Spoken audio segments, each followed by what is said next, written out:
বলবো ওজন কি করে বার করে, একটা রডের ওজন কি করে আমরা বার করব। ঠিক আছে, তো আমরা এটা দেখবো আজ ওজন বা ওয়েট কি করে আমাদের বার করতে হয়। ঠিক আছে, তো এটার একটা ফর্মুলা আছে। ফর্মুলাটা হচ্ছে ডি স্কোয়ার বাই 162। এটা হচ্ছে আমাদের ওজন ওয়েট বার করার ফর্মুলা বা নিয়ম। ঠিক আছে, তো আমরা আটের ডায়া বার করবো, 10-এর বার করবো, 12 বার করবো, মানে যে কোনো রড হলে মানে এই ফর্মুলাতে ফেলালে কিন্তু আপনার বেরিয়ে যাবে। ঠিক আছে, আমাদের মানে এগুলো সব মুখস্থ হয়ে আছে বলে 16 বার করবো।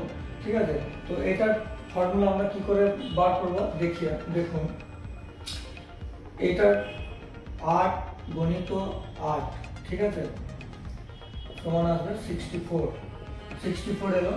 এবার এটাকে আমি 162 দিয়ে ভাগ করব। 162 দিয়ে যখনই আমি ভাগ করব তখনই আমার অ্যান্সার আসবে 0.395। ঠিক আছে, এটা হচ্ছে আমার 1 মিটার। এই যে রড যেটা আপনারা আছেন,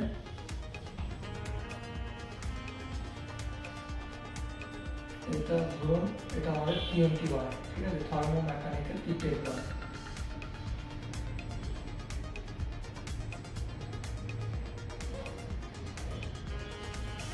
এই যে যেটা আসবে এটা হচ্ছে আমার 1 মিটার। 1 মিটার রডের ওজন হবে, এটা ধরুন 8-এর ডায়া। ঠিক আছে, এই 1 মিটারের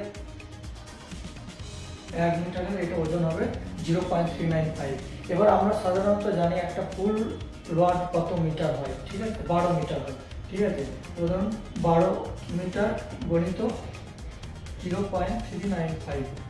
এবার যেটা অ্যান্সার আসবে সেটা হচ্ছে আমার একটা ফুল রডের ওজন। ঠিক আছে, সেম একই রকম 10 গুণিত 10 সমান 100 ভাজিত 162। এটা যখনই আমি ক্যালকুলেশন করব তখনই আমার অ্যান্সার আসবে 0.617। ঠিক আছে, এরপর সেম 12 রড, যখন এটা 12 রডে আমি যখন করবো, এই 12 রডে তখন 12 রডে হবে আমার, তখন 12 গুণিত 12 যা আসবে ডিভাইডেড 162, এটা 0.888 আসবে। ঠিক আছে, ধরুন মনে করুন যে 16 রডে, ঠিক আছে, আমরা 16 রডে বার করছি, 16 রড, তো 16 গুণিত 16 ভাগা 162, এটা তোমার আমাদের চলে আসবে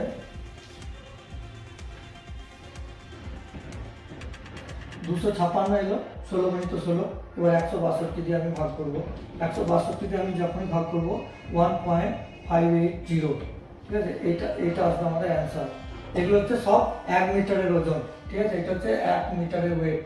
ঠিক আছে, এবার ঘটনাটা হচ্ছে এটা আমরা ফর্মুলার জন্য আমাদের অনেক ইজি হয়ে গেল।